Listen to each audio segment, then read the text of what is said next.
Welcome back, everyone, to another deep dive. This time, we're going to be tackling something I think a lot of people are curious about. We're going to be tackling metaphysics. Oh, exciting. Yeah, it's going to be, I think, really, really fascinating. And we're going to be using the Introduction to Metaphysics Guild Books as our guide. Okay. And, I think a lot of times people think about metaphysics as being, abstract philosophy.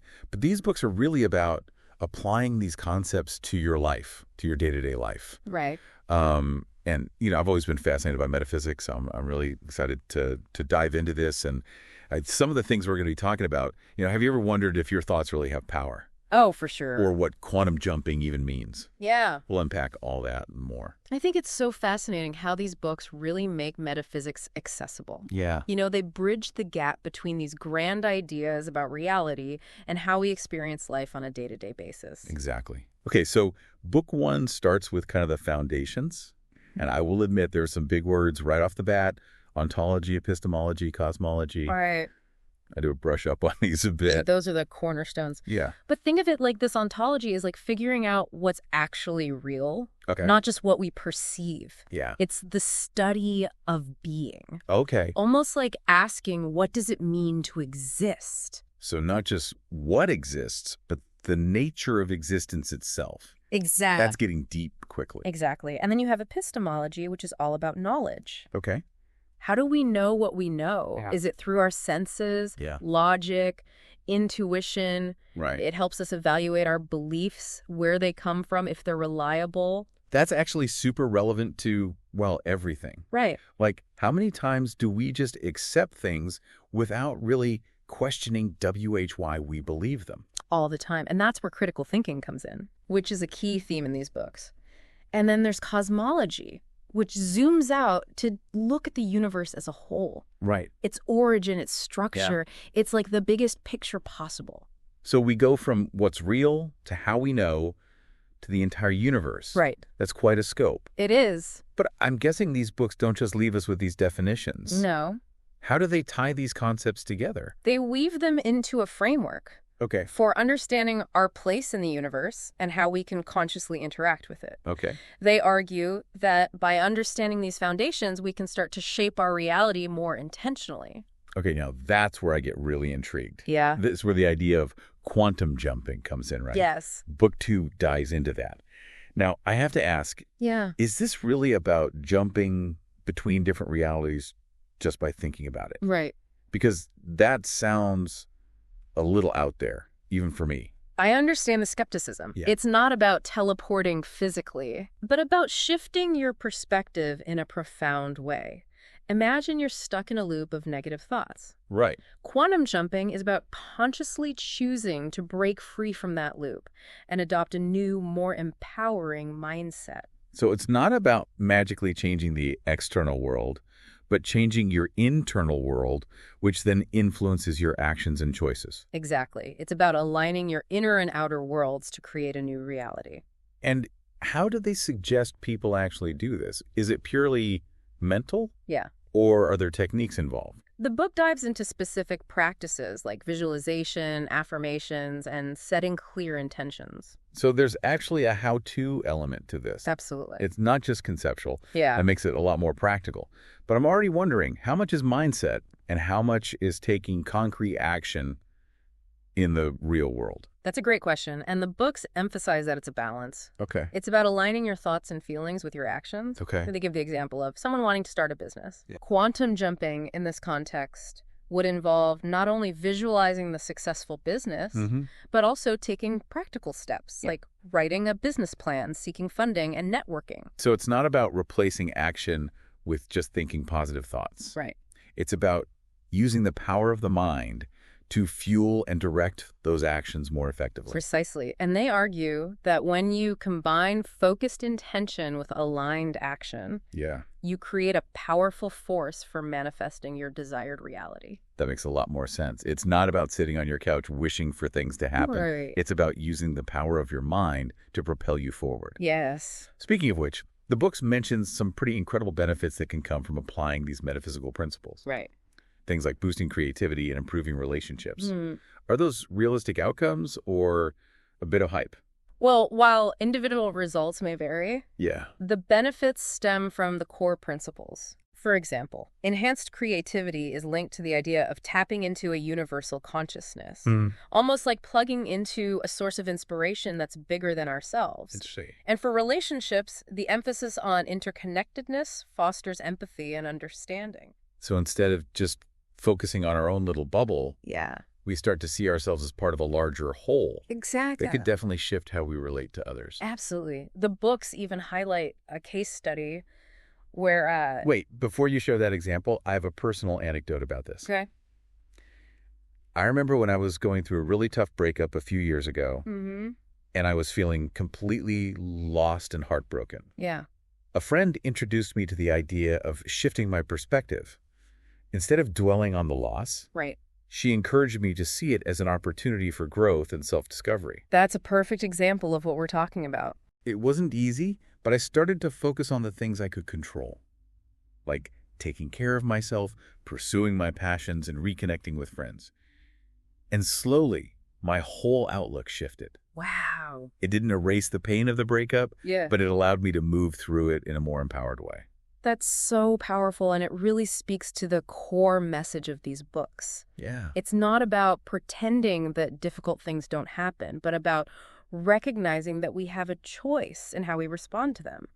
And that choice can have a profound impact on our experience. Okay, now I'm really curious about the example you were going to share. Well, they talk about an individual who was facing financial hardship Okay. and was feeling overwhelmed by anxiety and fear. Mm-hmm. They decided to apply the principles of quantum jumping by shifting their perspective from scarcity to abundance. How did they actually do that? That's a pretty big mental leap when you're staring down a pile of bills. They started by focusing on gratitude for what they did have. Yeah. A roof over their head, food on the table, and the support of loved ones. They also began visualizing themselves in a state of financial abundance.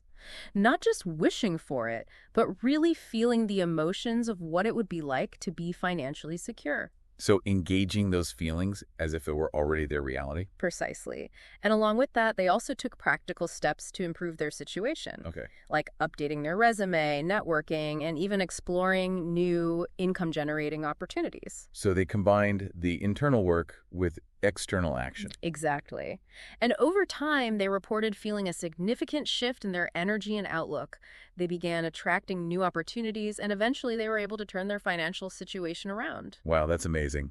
But I think it's important to acknowledge that not every story is going to have a perfectly happy ending. Of course. And the books are very clear about that. They don't offer any guarantees or quick fixes. What they do offer is a framework for navigating life's challenges with more awareness, intention, and resilience. I like that. It's about empowering yourself, Right. not necessarily about controlling every outcome. Yeah. Right. And that's where the power of the mind and feeling comes into play, which the source material highlights. It's not just about changing your thoughts, but also about cultivating positive emotions like gratitude, joy, and love.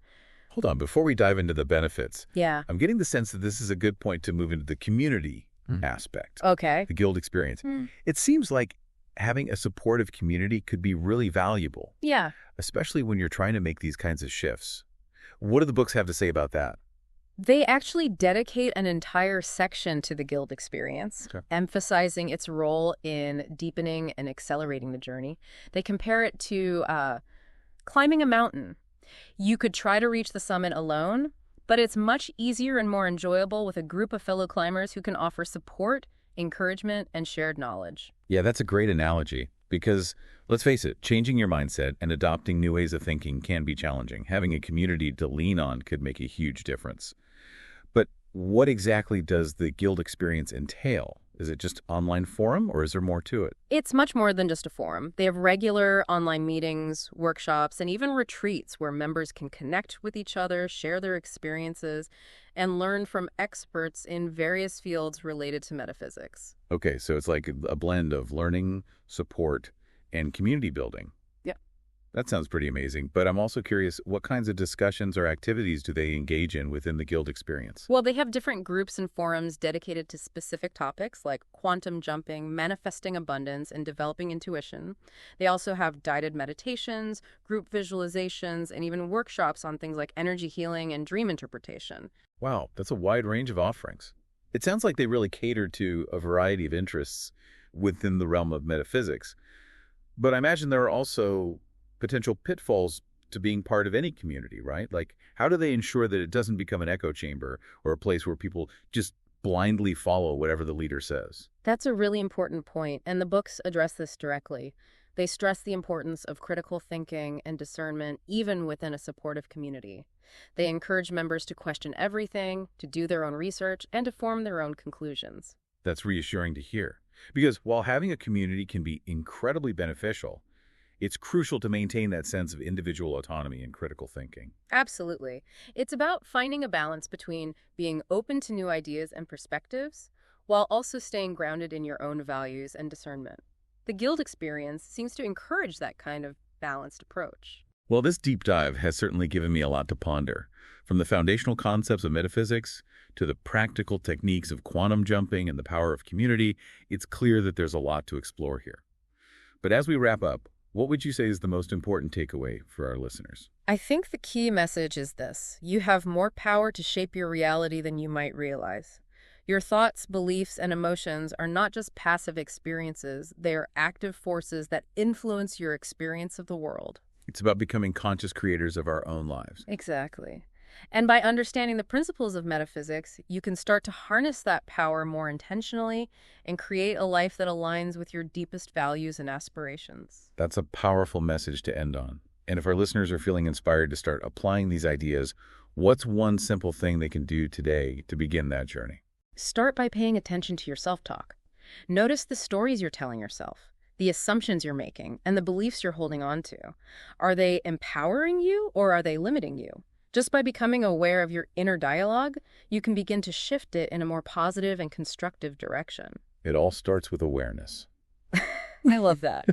Well, thank you so much for joining us on this fascinating deep dive into the world of metaphysics. It's been an incredible journey, and I hope our listeners are feeling as inspired as I am to explore these ideas further. It's been my pleasure. And remember, the journey of self-discovery is ongoing. Keep exploring, keep questioning, and keep creating the reality you desire. That's a perfect note to end on. Until next time, keep those minds open and those questions coming.